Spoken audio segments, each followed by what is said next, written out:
Topic refraction.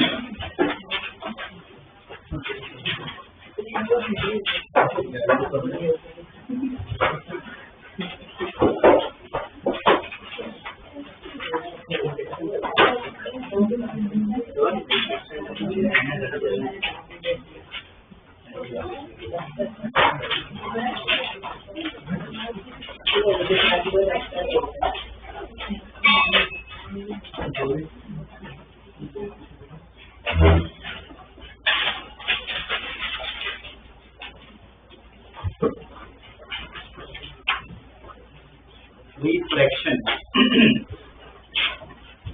Refraction का मतलब क्या होता है? डायग्राम ड्रॉ करके समझ लेता हूँ।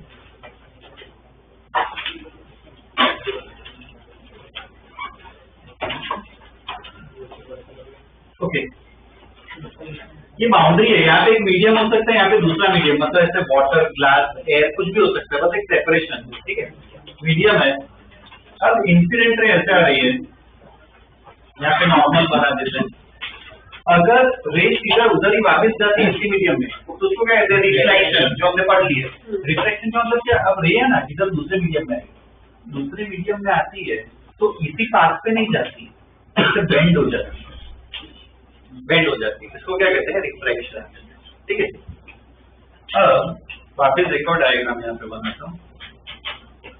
तो ये रे आ रही है,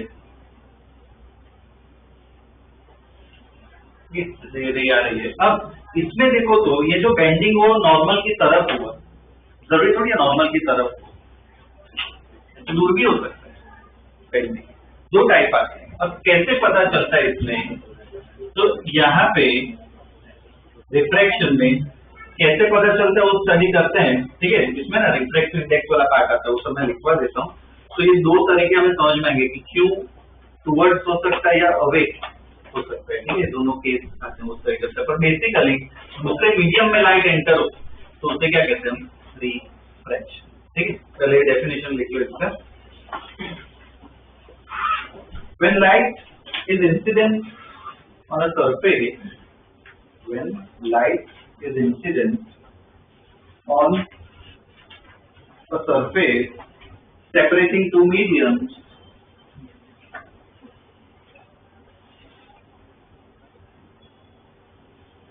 when light is incident on a surface separating two mediums, comma,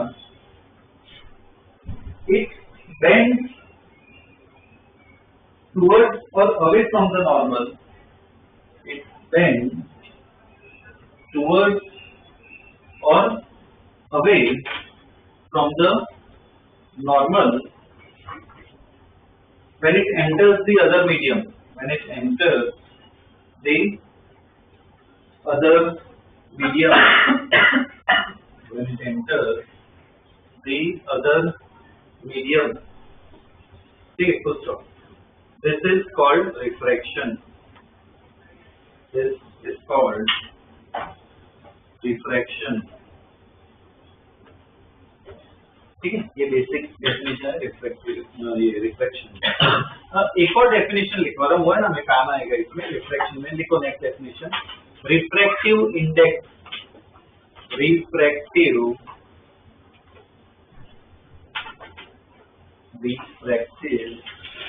index bracket में लिखो स्मॉल एन, रिफ्रैक्टिव इंडेक्स। ठीक है, स्मॉल एन। रिफ्रैक्टिव इंडेक्स क्या होता है वो समझते हैं। वो क्या, एक रेशियो है। लाइट जो है वैक्यूम में कितनी स्पीड से जाती है? वो सी हम लिखते हैं ना, 3 × 10⁸ मीटर पर सेकेंड। एयर में भी ऑलमोस्ट उतनी स्पीड से जाती है। पर अगर लाइट कोई दूसरे मीडियम में आए, वाटर में, कोई ऑयल में, ग्लास में, तो उसकी स्पीड क्या हो जाती है? थोड़ी स्लो हो जाती है, चेंज हो जाती है। तो हमें किससे पता चलता है? ये रिफ्रैक्टिव इंडेक्स से पता चलता है कि कितनी स्लो होगी। तो रिफ्रैक्टिव इंडेक्स का एक रेशियो। ठीक है, देखो डेफिनेशन उसका। It is the ratio, it is the ratio of speed of light in vacuum, is the ratio of the speed of light in vacuum to the speed of light in a medium, to the speed of light in a medium. तो n का formula क्या हो जाएगा? n equal to क्या लिख सकते हैं? c by, ठीक है ना, n इक्वल टू क्या होगा? c बाई, बॉक्स बनाते हैं, एक फॉर्मूला है रिफ्रैक्टिव इंडेक्स, ठीक है, n इक्वल टू क्या होता है? c by. इसका एक और फॉर्मूला भी आता है, वो भी स्टडी करते हैं। अब लाइट क्या है? वेव है, तो उसकी क्या होती है? स्पीड तो होती है, और साथ में फ्रीक्वेंसी भी होती है, वेवलेंथ भी होती है। तो अगर लाइट एक मीडियम से दूसरे मीडियम में जाती है तो स्पीड तो उसकी चेंज होती है, साथ में और क्या चेंज होता है पता है? वेवलेंथ। फ्रीक्वेंसी कभी चेंज नहीं होती है, क्या चेंज होती है? वेवलेंथ चेंज होती है। तो इसका एक और फॉर्मूला भी आता है, सेंचुरी स्टेटमेंट, वो सोर्स पे डिपेंड करता है। When light moves from one medium to other, when light moves from one medium to another, comma, its speed and wavelength changes, its speed and wavelength changes, but frequency does not change. But frequency does not change. Frequency does not change.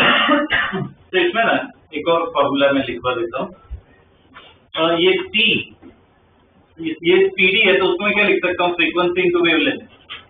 इसको भी क्या लिख सकते हैं? Frequency into wavelength. Frequency तो same होगी, wavelength क्या अलग हो सकती है, तो इसमें लैम्डा नॉट, इसमें सिर्फ लैम्डा लिख रहा हूँ, तो f तो कैंसिल हो गया। तो इसका एक और फॉर्मूला है रिफ्रैक्टिव इंडेक्स, क्या है? Lambda naught by lambda. ये किसमें वेवलेंथ है? In vacuum. और ये किसमें है? इन मीडियम, कोई भी मीडियम हो, ठीक है। तो वेवलेंथ के टर्म्स में भी आ सकता है।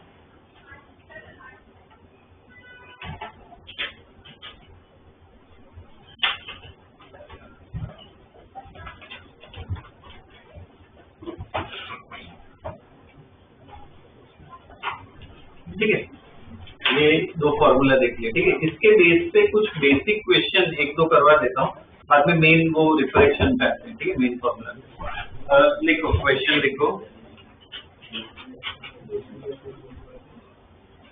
Speed of light in glass, speed of light in glass is, speed of light in glass is 2 into 10 raised to 8 meters per second. 2 into 10 raised to 8 meters per second. Find Ri, refractive index. Find Ri of glass. Find Ri of glass. तो कौन सा speed वाला formula लगा सकते हो? n equal to क्या हो जाएगा? c by v। n equal to क्या है? c by v। c तो पता है, वो कभी दिया नहीं होगा, तो हमें डायरेक्ट सब्स्टिट्यूट करना है। 3 into 10 raised to 8, v हमें पता है 2 into 10 raised to 8। तो कितना आ गया? कितना आ गया? 1.5, ठीक है ना। ये क्या है? अपना रिफ्रैक्टिव इंडेक्स 1.5। ये जो रिफ्रैक्टिव इंडेक्स है 1.5, ये किसका है? ग्लास का होता है, वैक्यूम का होता है? ग्लास का, मीडियम का होता है, मीडियम, ठीक है ना। जैसे बेसिक क्वेश्चन क्या है बोर्ड के एमसीक्यू में आता है, ठीक है। एक और लिखो क्वेश्चन।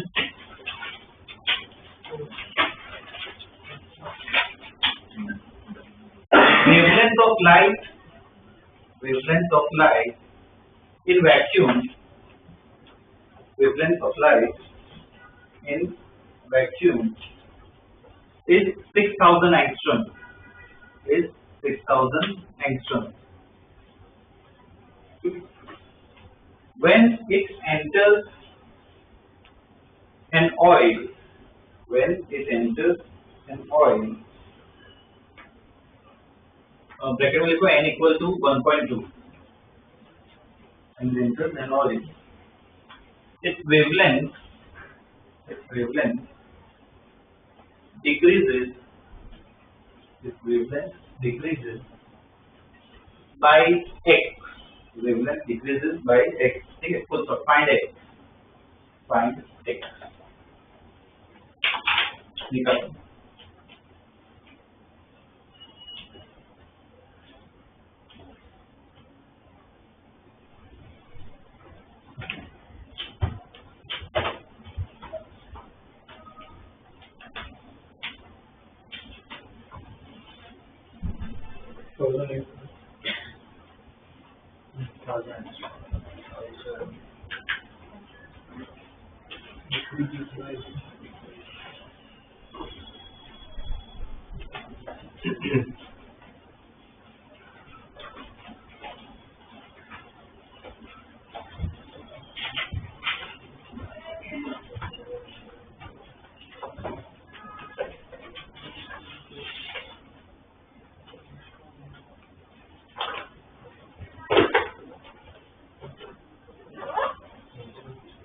हो गया क्या?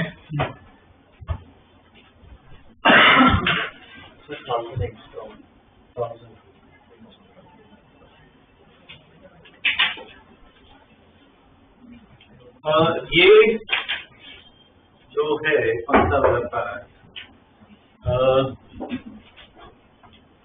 इसमें n को कौन सा फॉर्मूला यूज करेंगे? Lambda naught by lambda. ये 1.2 दिया हुआ है.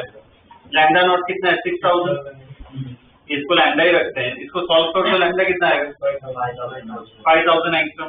पर अपना आंसर ये नहीं है. क्या पूछा है? कितना चेंज हो रहा है? x किसके बराबर होगा? Lambda naught minus lambda. कितना आएगा? 1000 एंगस्ट्रॉम. ठीक है ना? इतना क्या होगा? चेंज होगा. ठीक, क्वेश्चन वो चेंज पूछा है, ध्यान रखना है क्या पूछा है.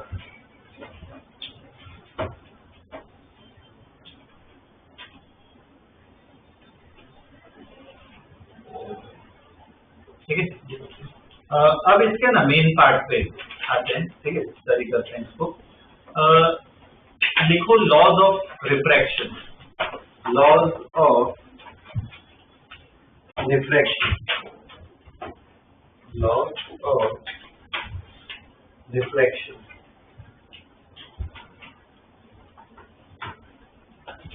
Laws of refraction. ठीक है, दो लॉ है वो स्टडी करने. देखो पहला लॉ बता देता हूँ. ये इंसिडेंट रे, ये नॉर्मल, और क्या रिफ्रैक्टेड रे. तो वो हमने रिफ्लेक्शन में जो पढ़ा था, इंसिडेंट रे, रिफ्रैक्टेड रे और ये नॉर्मल, तीनों चीज एक ही प्लेन में होगी.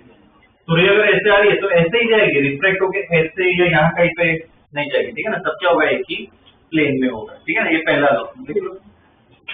The incident ray, comma refracted ray, incident ray, comma refracted ray, and the normal at the point of incidence, and the normal at the point of incidence all lie on the same plane. All lie on the same plane. All lie on the same plane.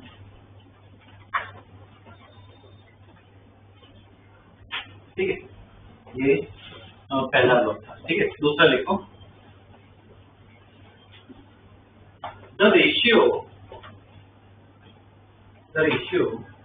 of sine of angle of incidence, ratio of sine of angle of incidence to the sine of angle of refraction, to the sine of angle of refraction is constant.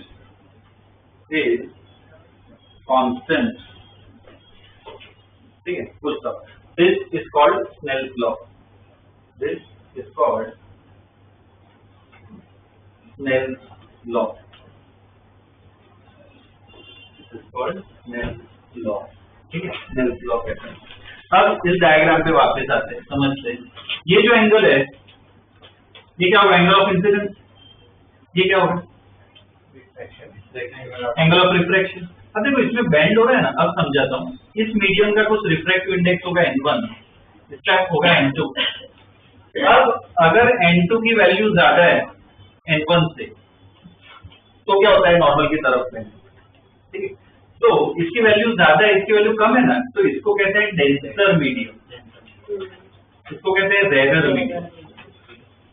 ये इसका density से लेना देना नहीं है, जो mass upon volume है density से लेना देना, इसमें ऑप्टिक्स का वर्ड यूज होता है, ये अलग मीनिंग है, ठीक है ना। अगर इसकी वैल्यू ज्यादा है तो इसे डेंसर कहते हैं, इसे क्या कहते हैं, रेयर। लाइट है उसकी तरफ बेंड होगी इसकी।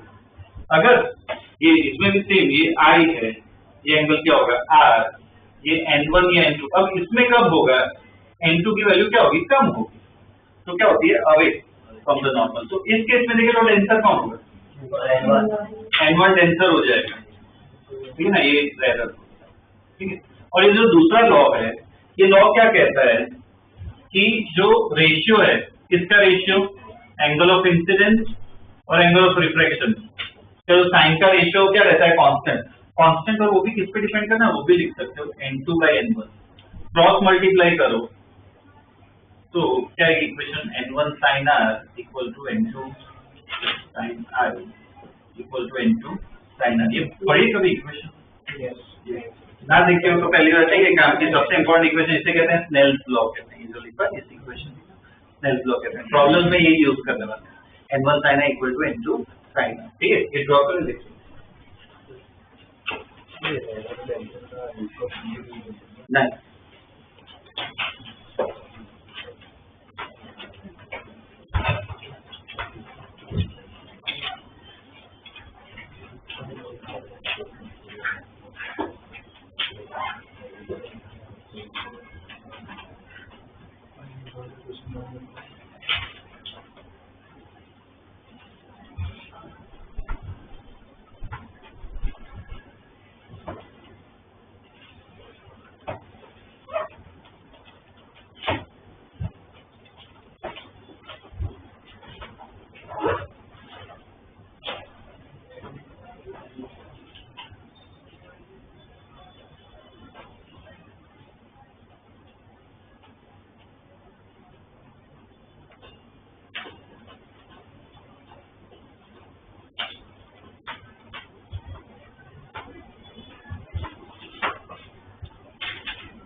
लिखिए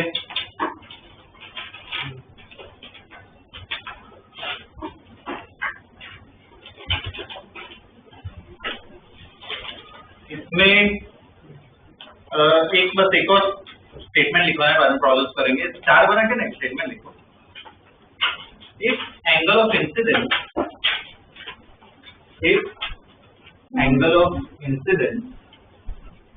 is very small, if angle of incidence is very small, देखो अगर I बहुत छोटा है तो sin I को क्या लिख सकते हैं, I लिखो, then sin I equal to I, sin I equal to I, sin R equal to R, sin R equal to R, ठीक है। तो नेक्स्ट लो क्या हो जाएगा, क्या लिखेंगे, n1 I equal to N2R, ठीक है ना, एंगल कम हो तो ये हो जाता है N1I इक्वल टू N2R, ठीक है।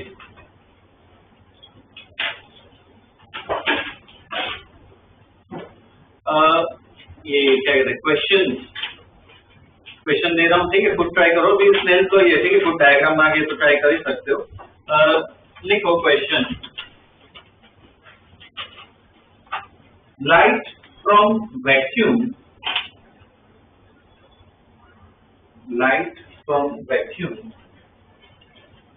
enters a medium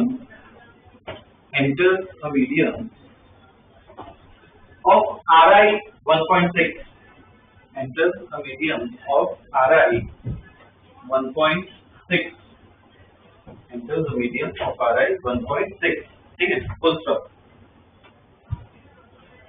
Find angle of incidence, find angle of incidence if it is twice, find angle of incidence if it is twice the angle of refraction, if it is twice the angle of refraction, ठीक है। ये कर लें आप लोग। दूसरा देखो, दूसरा क्वेश्चन यहाँ पे लिख रहा हूँ, वो भी ट्राई कर लेते हैं।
इसमें दिया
water to air वे उसमें तो आई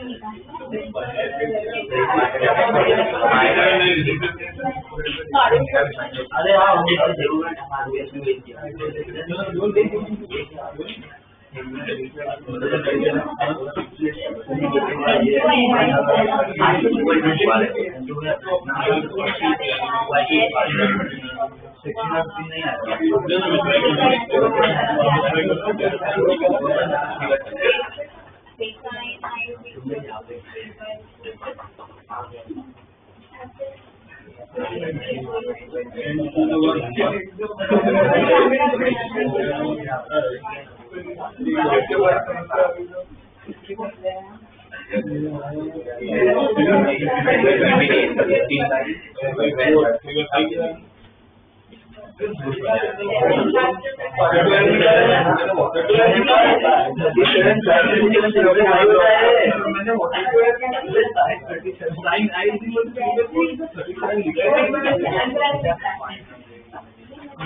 ये तो तूने बॉर्डर को फाइनल अंतिम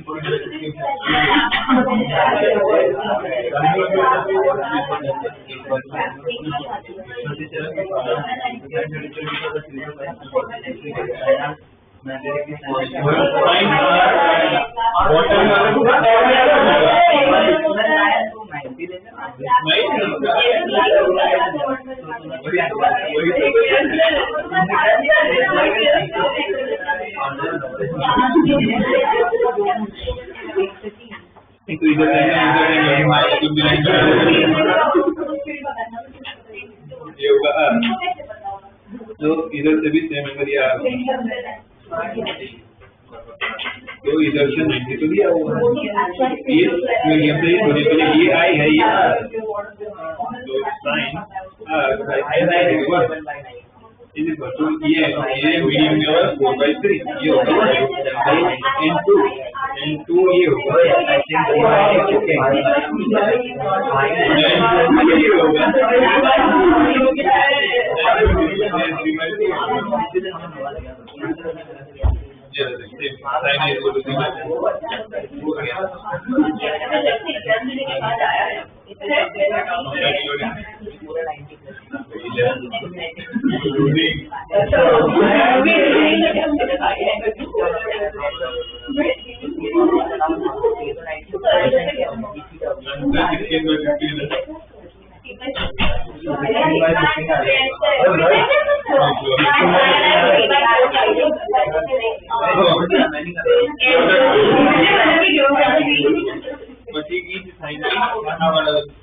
glass to water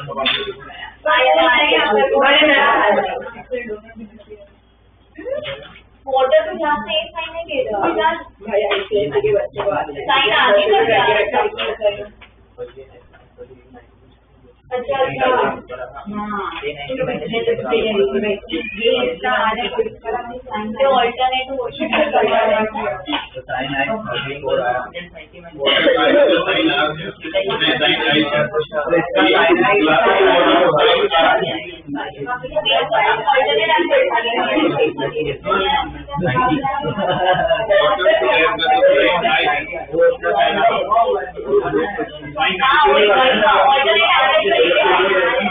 ये आई वाटर क्लास बोलता वाटर इसको भूल जाओ इधर से जा रही है तो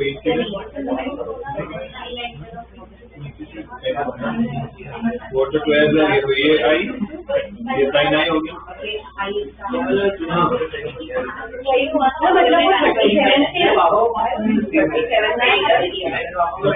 ग्लास वाटर वो एंगल से नहीं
छोटे वाले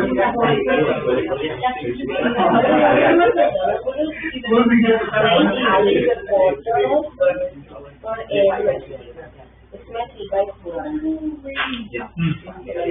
वो फाइनल वाला अब इसका फाइनल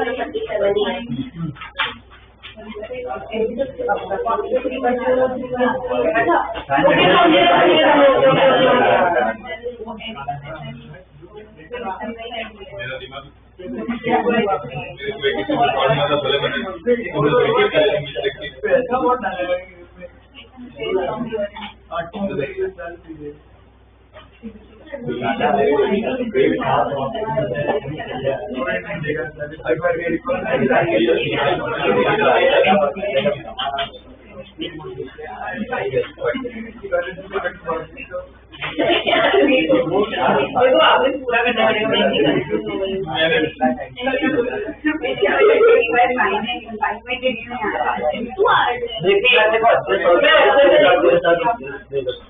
मैं समझ में क्या करती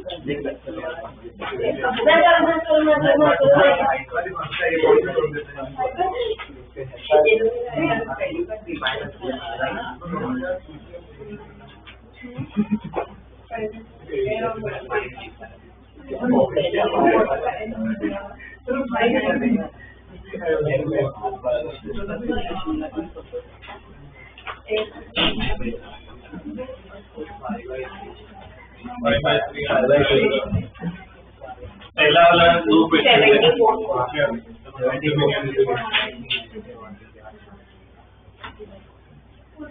सबका ही सॉल्व होगा क्या? फटाफट तो बता देता हूँ। देखो पहले में ऐसा केस है क्या ये R है, ठीक है, इसका रिफ्रैक्टिव इंडेक्स वैक्यूम में तो 1 होगा, इसका कितना दिया है 1.6। स्नेल्स लॉ लगा है इधर n1 sin I equal to क्या लिख सकते हैं n2 sin R।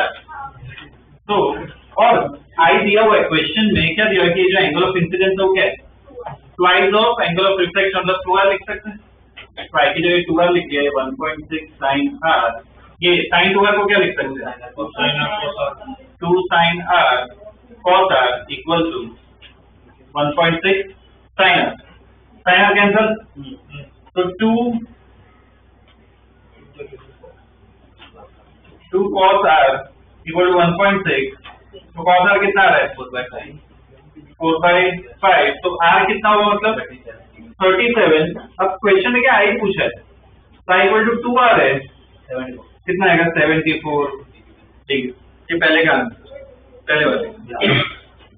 दूसरे वाले में ये अपना क्वेश्चन है, क्या दिया हुआ है कि ऐसे 3 मीडियम और क्या दिया final ray energy parallel to water surface. तो इसमें पहले डायग्राम बनाते हैं। ग्लास से वाटर जाता है, अब देखो इधर भी बैंड हो सकता है, यहाँ पे भी बैंड हो सकता है, कहीं पे भी बनाया हुआ डायग्राम अभी के लिए चलेगा, पर बता देता हूँ मैं, प्रैक्टिस से और आ जाएगा। जनरली ग्लास का रिफ्रैक्टिव इंडेक्स ज्यादा होता है, वाटर का कम होता है। तो अवे क्या टूअर्ड अवे, ठीक है, ऐसे कुछ रह जाएगी, दूर हो जाएगी थोड़ी, ठीक है। और यहाँ पे क्या हो रहा है, इसलिए हो रहा है पैरेलल हो जाएगा मतलब क्या इस बाउंड्री के अलावा रेज ऐसे चली जाएगी। ये एंगल कितना हो जाएगा 90। अब इसको ही सॉल्व करने के स्नेल्स लॉ अप्लाई करेंगे। यहाँ पे मैं स्नेल्स लॉ लगाऊं तो इसका कुछ डिफरेंट इंडेक्स n ले लेते हैं, तो यहाँ और इधर ये कुछ R ले लेते हैं।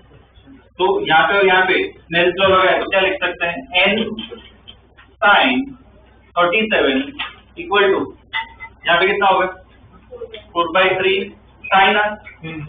और फिर यहाँ पे स्नेल्स लॉ लगा। अब देखो ये R है तो इसको भी R लिख सकते हैं। तो यहाँ पे पहले मैं लिखूं तो क्या लिख सकता हूँ 4/3 sin R इक्वल टू, इसके लिए क्या होगा 1 इंटू R का 1 होता है sin 1, वैक्यूम जैसा ही बिहेवियर होता है, तो sin 90। इधर भी 4/3 इधर 4, मतलब ये दोनों को क्या इक्वल कर सकते हैं n sin 37 equal to sin 90। sin 90 रो 1 है, sin 37 कितना होता है 3/5, ये कितना हो जाएगा 5/, ठीक है ना। ये अपना रिफ्रैक्टिव इंडेक्स आ जाएगा, ठीक है। ये एक और पार्ट इसमें ना छोटा सा एक और टॉपिक स्टडी करना है, एनसीईआरटी में 3 काम का है बोर्ड के लिए, क्वेश्चन आ सकते हैं, कॉम्पिटिटिव में भी आ चुके हैं, ठीक है। लिखो lateral shift, LATERAL, lateral shift.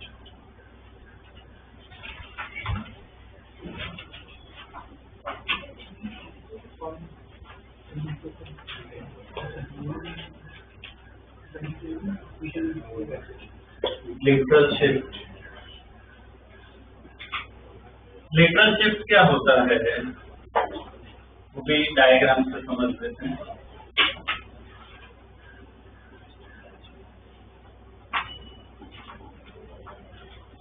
Okay, ये मान लो एक स्लैब है, ग्लास का स्लैब है, इस स्लैब की कुछ थिकनेस होगी T, इसका कुछ रिफ्रैक्टिव इंडेक्स होगा N, आसपास एयर है,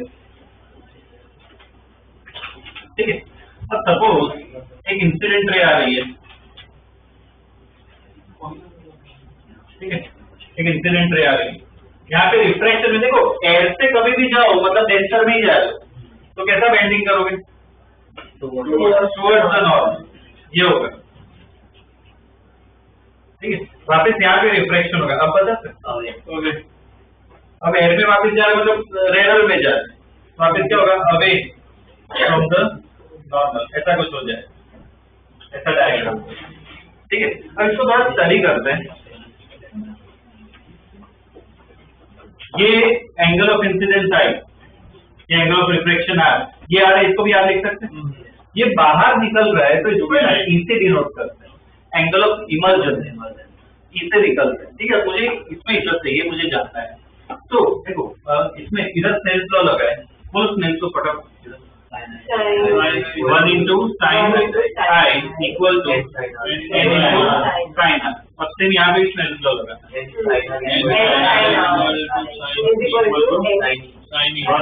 One into sin E, और सारे सबको इधर ये n sin R है, मतलब इधर को इक्वल कर सकते हैं, sin I equal to sin E, मतलब I equal to जितना एंगल पे आता है उतनी एंगल पे रे क्या होती है? बाहर निकल। अब प्रॉपर्ली विजुअलाइज करें, इसका मतलब क्या हुआ इधर कि रे ऐसे जानी चाहिए थी, उसकी अगर इसी एंगल पे जाएगी तो क्या हो जाएगी? पैरेलल। तो पहले रे ऐसे जानी चाहिए, उसकी बस ऐसे शिफ्ट होगी, तो इस शिफ्ट को क्या कहते हैं? लेटरल शिफ्ट, ठीक है। ये इतना क्या होगा? शिफ्ट होगी, ठीक है ना, पैरेलल ये ड्रॉ करना है, ठीक है। तो ये जो परपेंडिकुलर डिस्टेंस होता है, ये इसको क्या कहते हैं? Lateral shift. डी से डिनोट करते हैं, तो अपना इंटरेस्ट इसमें, ये डी फाइंड करना है, ठीक है। फाइंड करते हैं, ये डायग्राम ड्रॉ करो, थोड़ा बड़ा डायग्राम बना और थोड़ा क्विकली है प्रॉब्लम भी करना। डायग्राम ड्रॉ करो,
चलिए क्या जो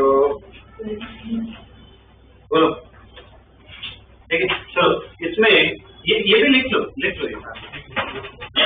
हो गया। देखो स्टेटमेंट द इंसिडेंट रे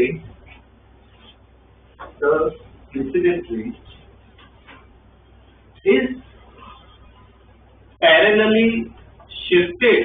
The incident ray is parallelly shifted due to the slab. ठीक है, full stop. The perpendicular distance between the incident ray and the emergent ray,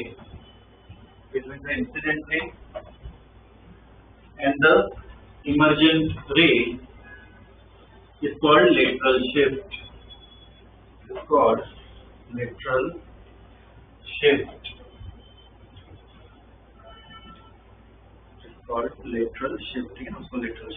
तो ये मुझे निकालना है, डी का फॉर्मूला बनाना है एकदम इजीली, ट्रिग्नोमेट्री लगा के निकाल देंगे। तो देखो इसमें क्या करते हैं, ये जो लाइन है ना, ये वाली, इसको मैं कुछ x मान लेता हूँ, ठीक है।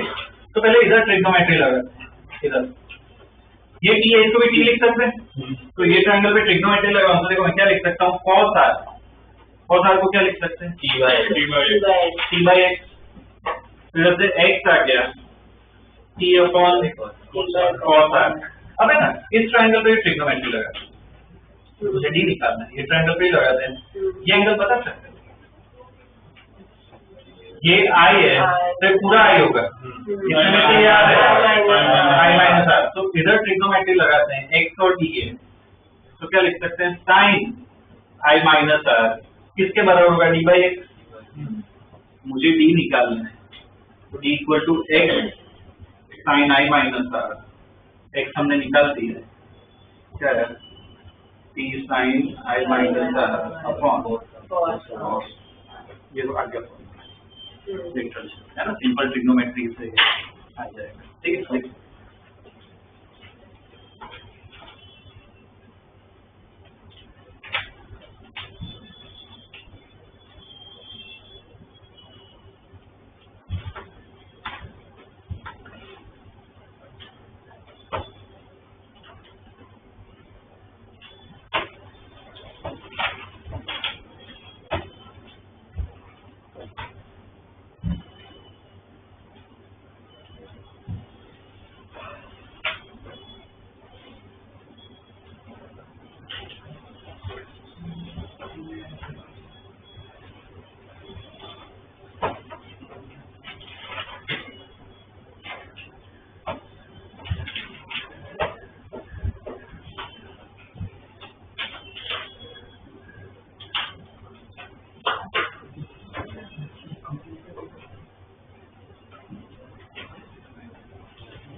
हो गया क्या,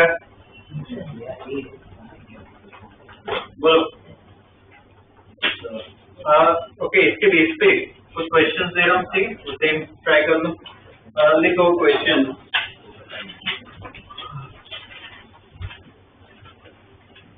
a light ray is incident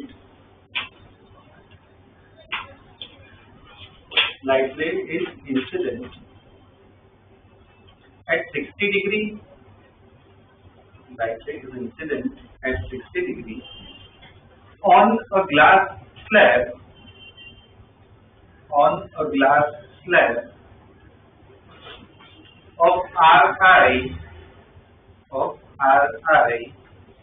√3 of Ri √3, ठीक है, full stop. After emerging,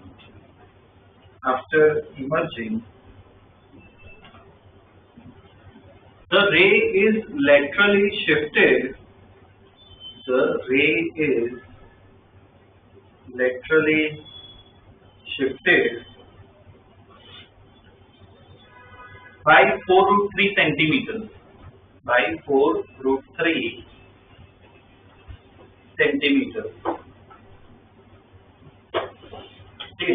Find thickness of slab.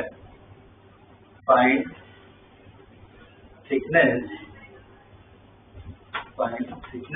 of slab. ठीक है, फुल स्टॉप. ये क्वेश्चन और भी एक बार लिख लो, एक साथ सॉल्व कर लेना. फॉर्मूला देती है. नेक्स्ट क्वेश्चन लिखो, थोड़ा स्पेस छोड़ दो. नेक्स्ट क्वेश्चन लिखो. A ray is incident at 45 degree on 3 centimeter thick glass slab. On 3 centimeter thick glass slab of RI 1.5 of RI 1.5,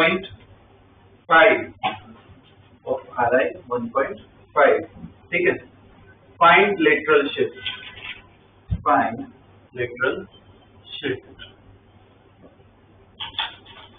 और ये दोनों हो जाए. मैं अभी तीसरा प्रॉब्लम लिखता हूँ.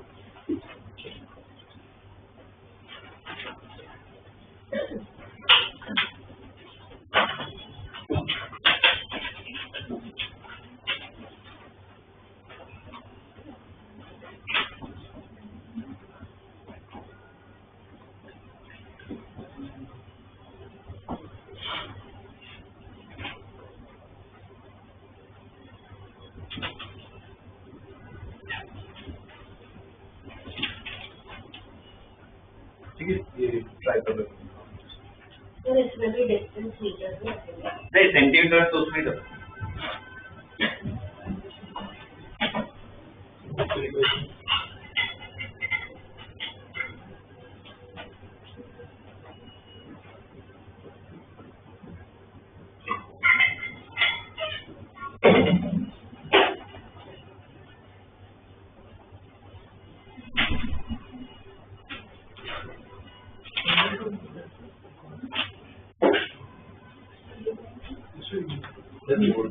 ऐसे सॉल्व करो.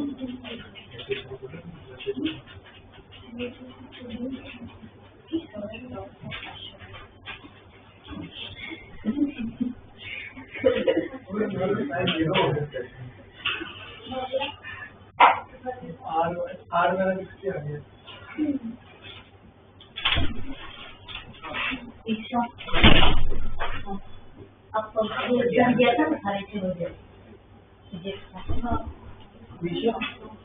इस बार जो आपने पेपर दिया है 15/9 वाला,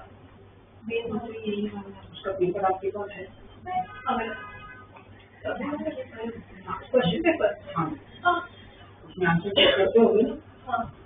मेरे को OMR भर के दो, रिप्लेस हो गई. अभी क्लास के बाद मेरे को OMR भर के दीजिए. भाई वीडियो पेपर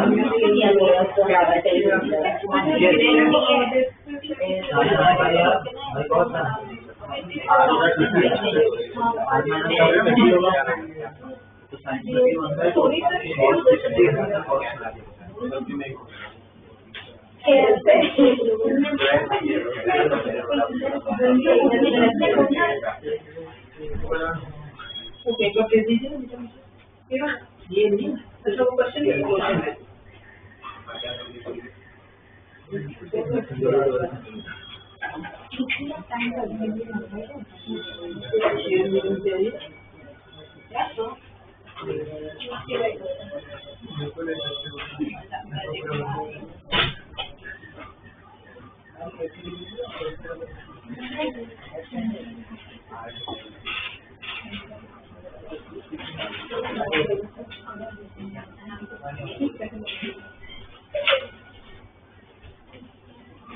मेरा साइन नहीं √2/3 है।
वो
क्या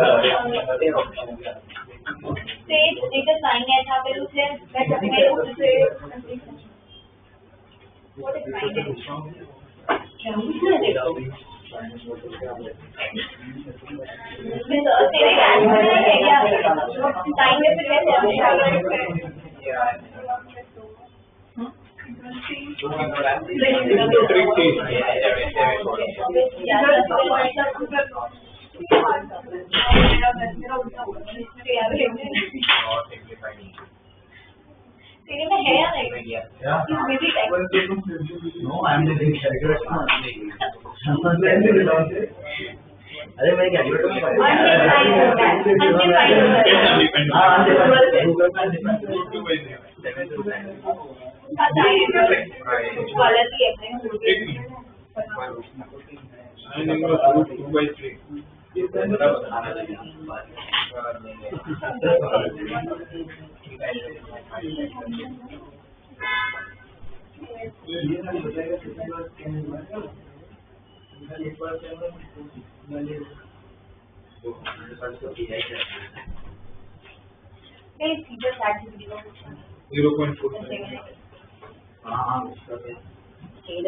साइन इनवर्स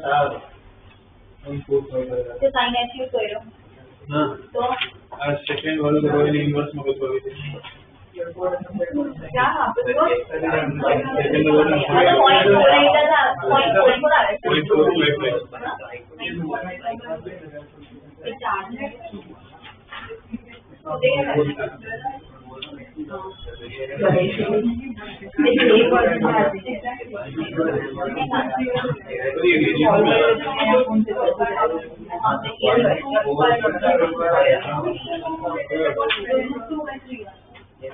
कितना रहता है ना रेडियन में आवे છે ડિગ્રી માં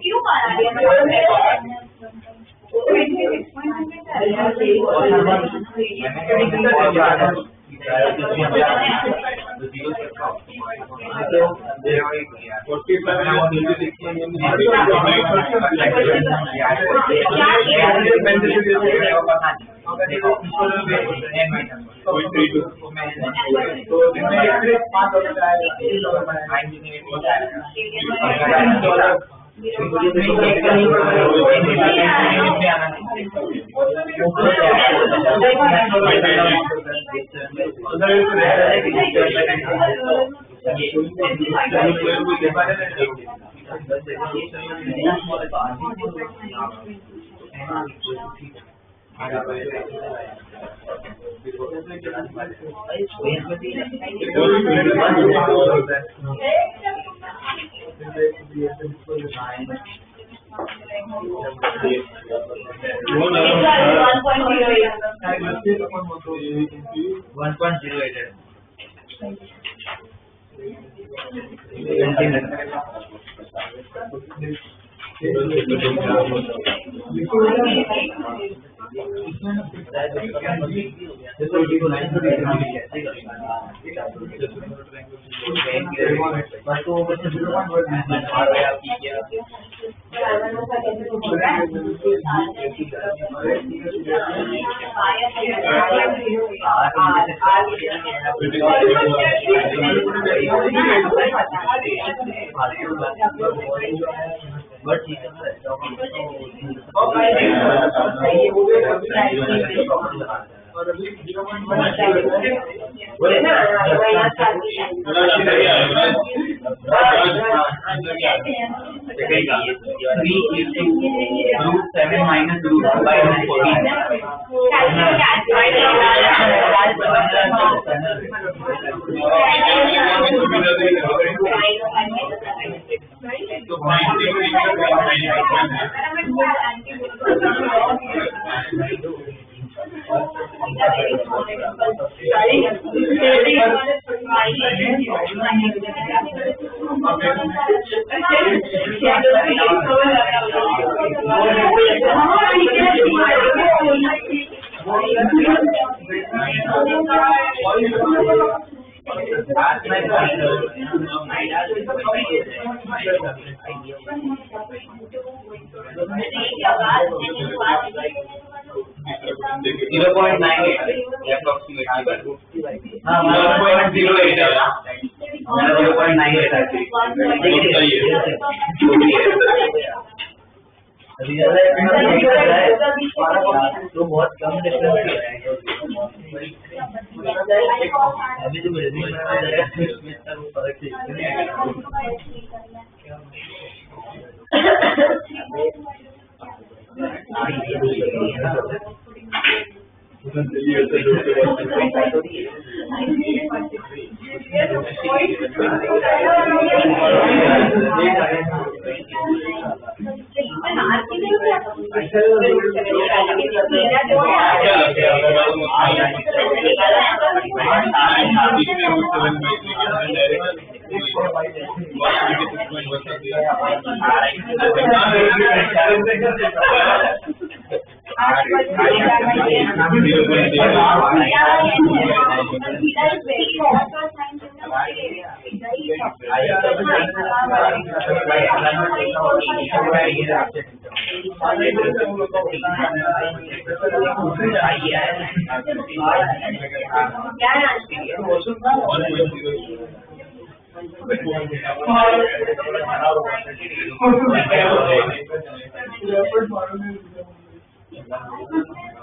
मैं बोल रहा था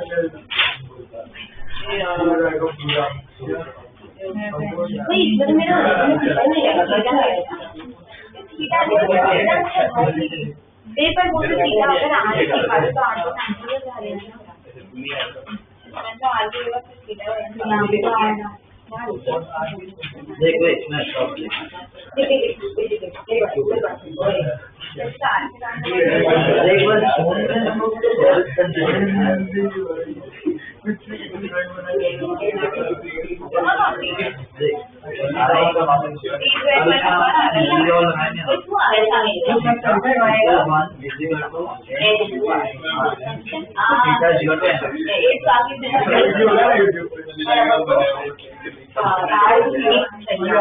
बार फोन में कितना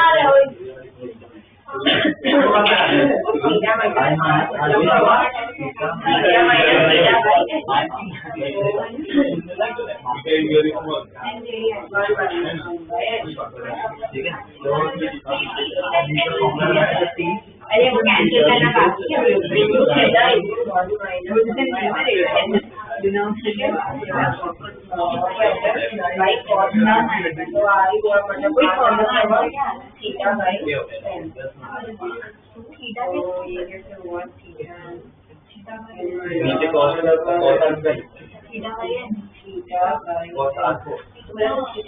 वो बहुत छोटा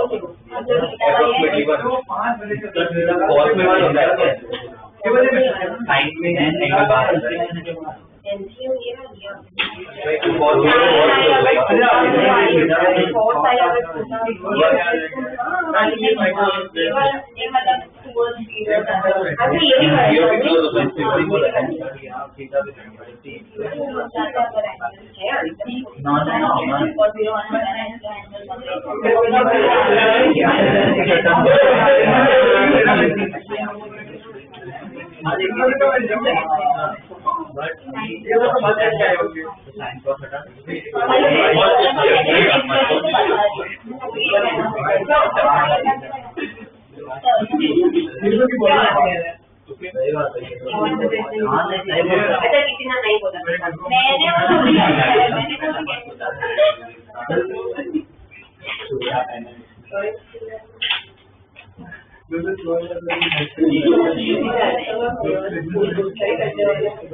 साइन बहुत छोटा होता है इसको ऑलमोस्ट 0 बहुत छोटा होता है इसको ऑलमोस्ट 1 मान लो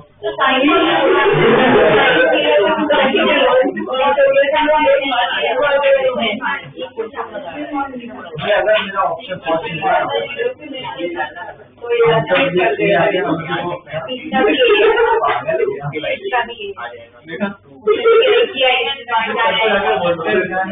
लॉजिक को समझना भाई सीधा जो समझना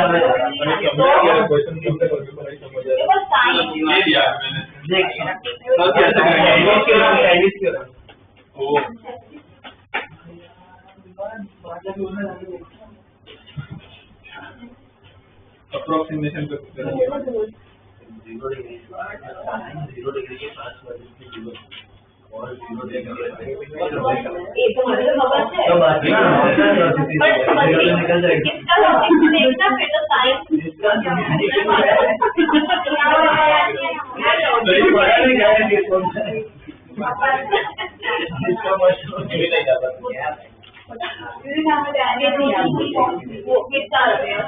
वॉल्यूम चल रहा है ना।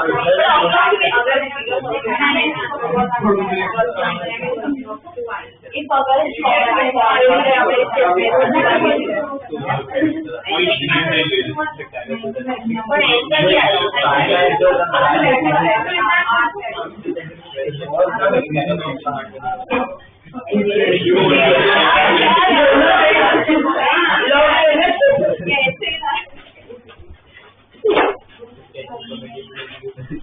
हो गया क्या प्रॉब्लम? पहला वाला जो दिया था वो तो डायरेक्ट फॉर्मूला दी थी, क्या है आंसर? 12 सेंटीमीटर। पहला तो इजी है ना, 100 थी। दूसरा जो दिया था वो भी क्या कहते हैं, फॉर्मूला दी था, पर थोड़ा लंबा हो गया ना। उसमें क्या करोगे, ये d इक्वल टू क्या है, t sine I minus R upon cos R. इसका मतलब इसको एक्सपांड करना पड़ेगा। साइन आई क्या लिख सकते हो इसको, sine I cos R minus cos I sine R upon cos R. Question में t दिया हुआ है, t दिया हुआ है, i दिया हुआ है, तो मुझे ये पता है, ये पता है, तो कॉस आई भी पता है, r नहीं पता है, वो r निकालना पड़ेगा। कैलकुलेटर यूज नहीं करना है, साइन आर आ गया, साइन आर √2/3 स्नेल्स लॉ लगाए तो क्या होगा, 1 into sin i, i कितना दिया क्वेश्चन में 45 इक्वल टू ये n कितना दिया 1.5 तब मैंने नहीं सोचा था कि sin r। इसको सॉल्व करो तो sin r कितना आएगा, √2/3। तो इसमें कोई एंगल हमें नहीं पता है, तो sin r हमें पता है, तो देखो ये sin r भी मिल गया। अब एक cos r बस बचा है, cos r निकाल सकते हो, क्या होता है, √1 minus sine square r, √1 minus इसका स्क्वायर का 2/9, मतलब कितना हो जाएगा, √7/3। तो cos r भी पता है, तो ये सब वैल्यूज तुम्हें डालनी पड़ेगी। तो उधर जाके क्या आइडिया है, कितना आ रहा है, 1.08 सेंटीमीटर। ये लेटरल शिफ्ट आएगा, ये सब वैल्यूज डालोगे उधर जाएगा। ओके, और ये जो लास्ट प्रॉब्लम है, जो लास्ट वाला प्रॉब्लम है, इसमें देखो लेटरल शिफ्ट ही पूछा हुआ है, तो इसमें क्या है, ये एक एक्सेप्शन क्या रहेगा कि theta is very small, theta very small हो तो क्या कर सकते हैं, मतलब ये इधर फॉर्मूला पे ध्यान देना है, ये वाला थीटा बहुत स्मॉल है तो साइन को हटा सकते हो, कॉस को कहते हैं 1 cos 1 हो जाता है ना, साइन में एंगल मिलता है, कॉस में 1 होता है, ठीक है। ये मैथ सारे दोनों को पता होना चाहिए। फिर टी आई माइनस आर, और देखो इसमें ये आई तो थीटा दिया है, आर को कैसे निकालें, स्नेल्स लॉ हमने लिखा हुआ है, n1 i equal to n2 r, n1 कितना है 1, i कितना है थीटा, n2 है n, हाँ तो आंसर हो जाएगा थीटा बाय n। अब इसको बस ऑप्शन के साथ मैच करो, ये थीटा बाहर निकल रहा है, 1 माइनस 1/n, एलसीएम ले लो, n माइनस 1/n, ठीक है ना, पहला ऑप्शन आ रहा है, ठीक है, ऑप्शन सही। पर ऐसा क्यों कि थीटा बहुत कम होता है तो कॉस 1 होता है, तो थीटा ऑलमोस्ट 0.00 समथिंग है, तो cos 0 क्या होता है, 1 होता है ना, अच्छा वैसे ही अप्रोक्सीमेशन, हाँ वही वैल्यू है, ठीक है। तो ये लेटरल शिफ्ट वाला पार्ट भी अपना हो गया, ओके। तो नेक्स्ट क्लास में ना, नेक्स्ट क्लास में इस वाले पार्ट को कंटिन्यू करें, रिफ्लेक्शन और पढ़ना है, रिफ्लेक्शन अपना डिटेल में हो।